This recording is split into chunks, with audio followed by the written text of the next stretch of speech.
Locust here, and here's my review of the Toei Hero Net Limited S.I.C, or the super imaginative Chogokin Mask Rider G3 Mild or Kamen Rider G3 Mild from Bandai.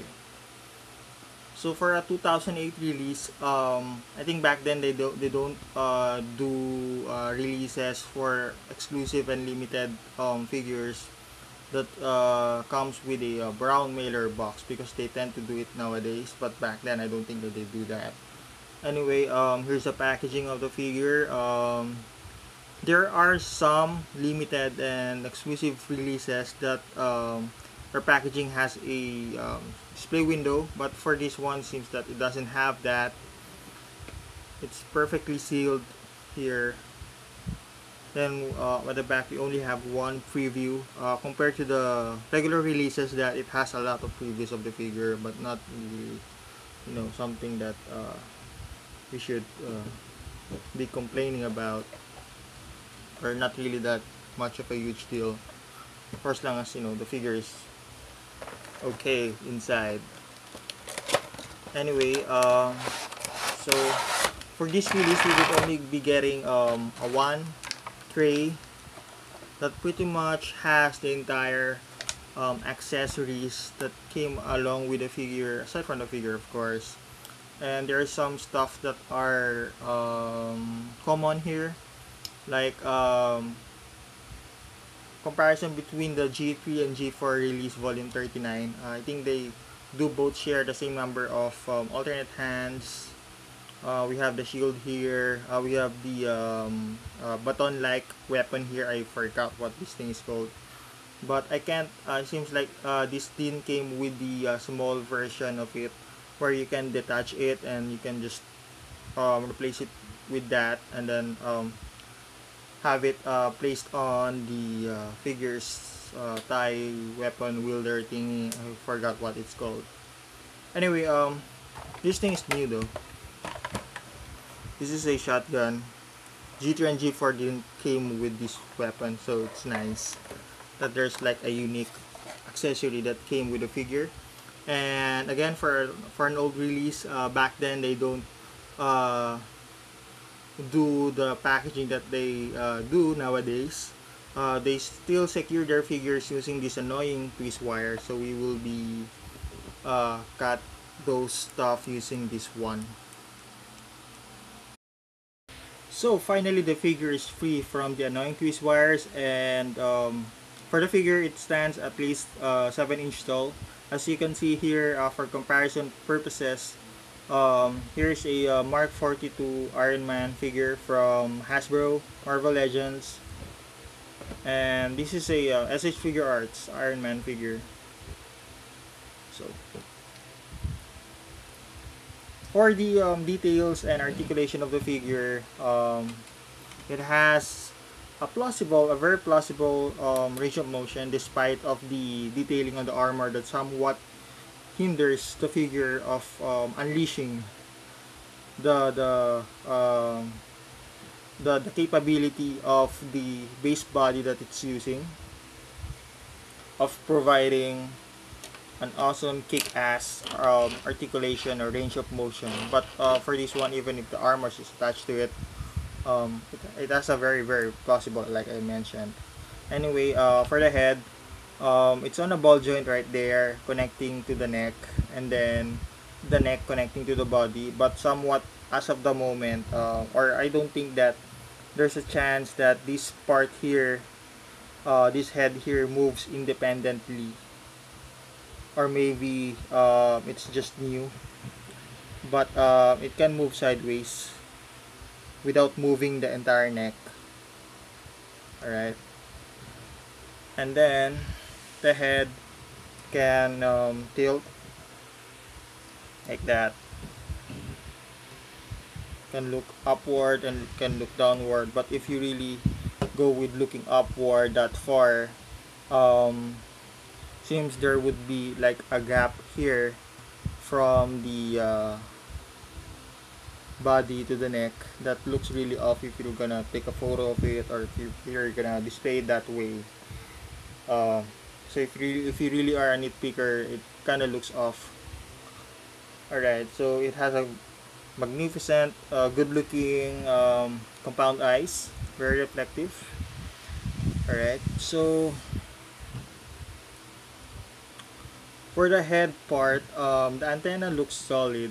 It's just that this part here, the antenna here, the radio antenna, I think, or transmitter, I'm not sure what this thing's called, a communicator, I'm not sure. I'm gonna stop now. Anyway, so for this part here, you just need to be careful because once this figure got off balance and falls off on your shelf head first, there's a probability that this may get, you know, broken easily.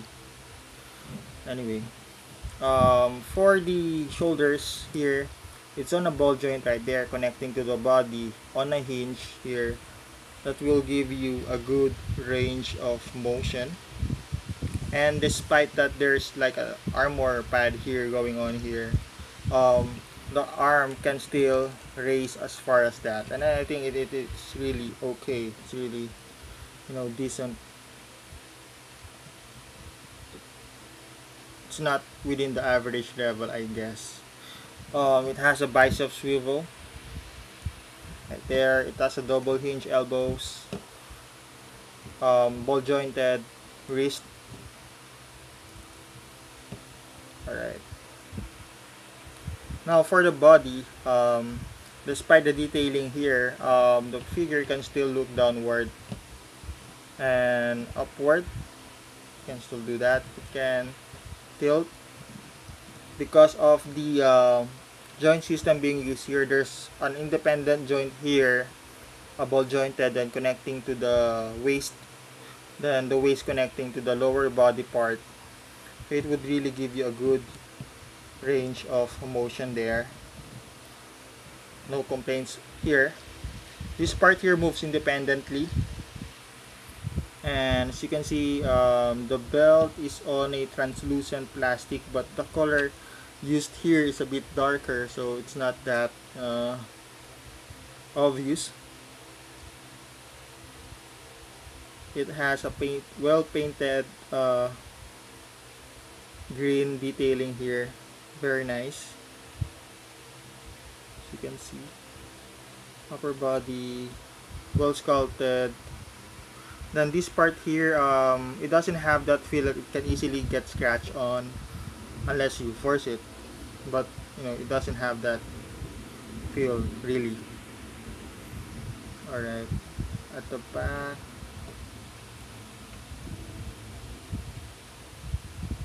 there you go. It has some magazines here that can be removed. It's on a peg. So pretty much this figure can also be used since it's using the same base body of volume 39, G3 and G4.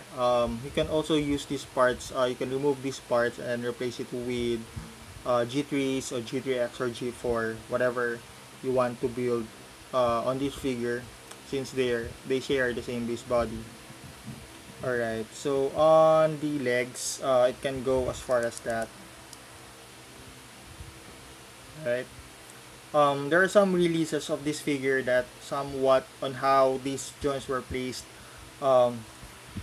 This part here can move upward in an extended more angle that looks really off, but for this one, so far it's good, and the thighs are really that stiff compared to some that I've seen so far that's really loose, that even the figure is having a hard time standing.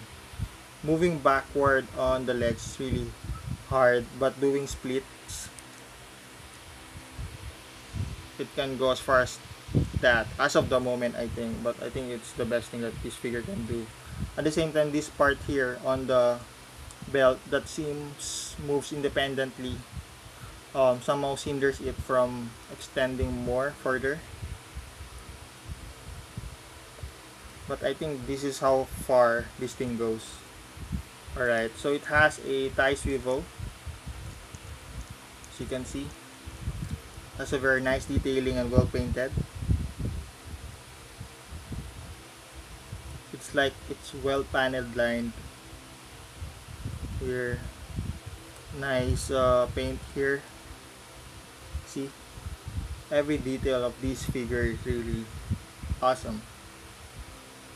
Alright, so this part moves independently. So for the legs, I'm sorry, for the feet, it can go upward, it can go downward.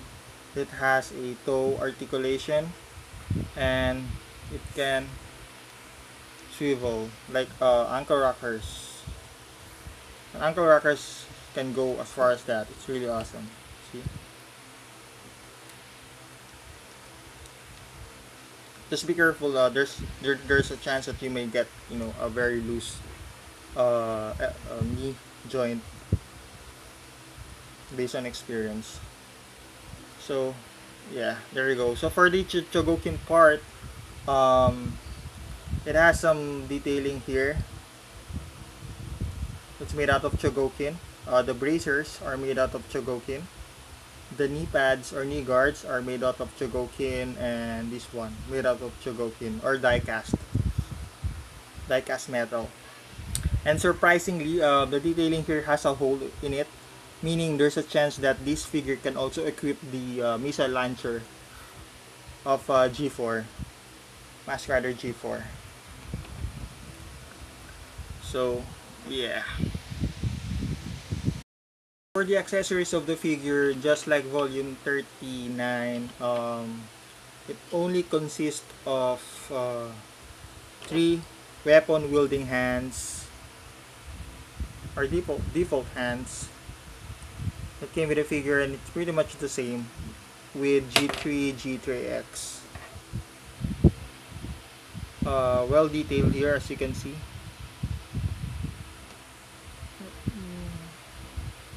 Dude, come on, focus now.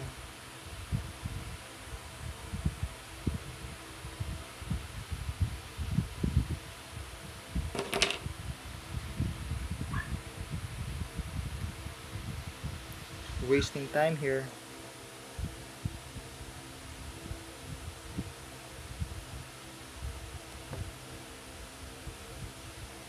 There you go. I'm starting to hit my device. Yeah, very well detailed fingers and nails. I think they could have added more. They could have added more hands on this figure. Then second is this one. Like I mentioned a while ago, sadly didn't came with one shorter version of this where you can just remove this. So if you don't want to equip this one, you can remove the shorter one here and then attach it on the figure's weapon wielding part here. But surprisingly didn't came with one, so I'm not sure if I'm not sure because I wasn't paying attention to this character way back when I was watching the series, so I'm not sure if this character really came with one. Not a huge deal for me, but probably to some, yeah, it would. So it came with a shield here. So yeah. Alright. So this can be attached easily. As you can see here, there's a peg there. You can just remove this part here. It has to go this way. If you don't know which part goes to, actually it's easy to identify, but if you don't know where to put it, you can also go with the instructions manual that came with the figure. See, it has a stable feel to it. It won't fall off easily, unless the peg hole is really that huge and the figure is really old. But I don't think that it would still fall, nevertheless. Anyway, next accessory on hand is the die-casted gun called the Scorpion, I believe. This thing is called the Scorpion. The only die-casted weapon that came with this release. So this part here is made out of plastic that can be removed. The extra magazine is on the back of the figure, as shown earlier. this one. I just don't want to really dwell on this one because it's just like this, that has a peg that can be attached on the back. So yeah, so the scope can be removed as well. Alright. I think with die cast sometimes it really adds weight. Die casted weapons, it adds weight to the figure, so sometimes it tends to have, you know, a difficulty posing the figure. But sometimes if it's a brand new or well kept figure, um, it can have a solid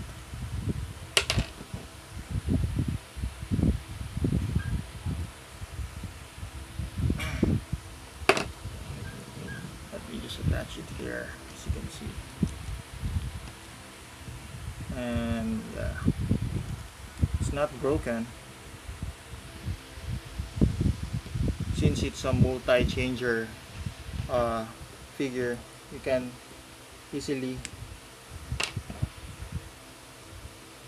remove some parts on this figure. Just be careful when doing so, because well, still this is an S.I.C figure that, you know, tends to break easily. It has that feel to it, so still be careful.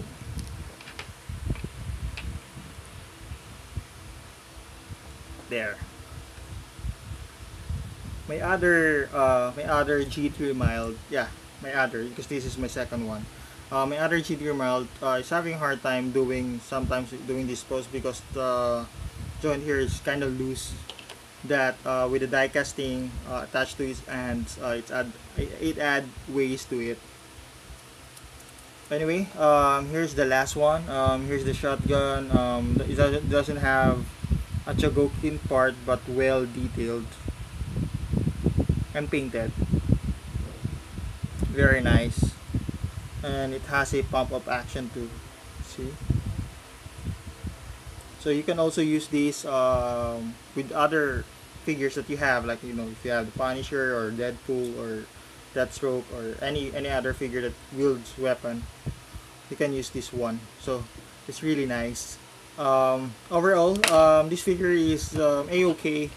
I don't find any issues or something that, you know, I should really have a huge complaints about. It's a sure get. It's a sure win figure. You won't be sorry for it. And yeah, G3 Mild is a sure get figure. It may came with a very limited number of alternate hands, but having a well-balanced figure that has a kick-ass detail and plausible range of motion is a sure win in my taste. I so dig how Volume 39 and this figure turned out that I created an army of my own. So please check me out on Facebook or Instagram and kindly subscribe to my YouTube channel. Later!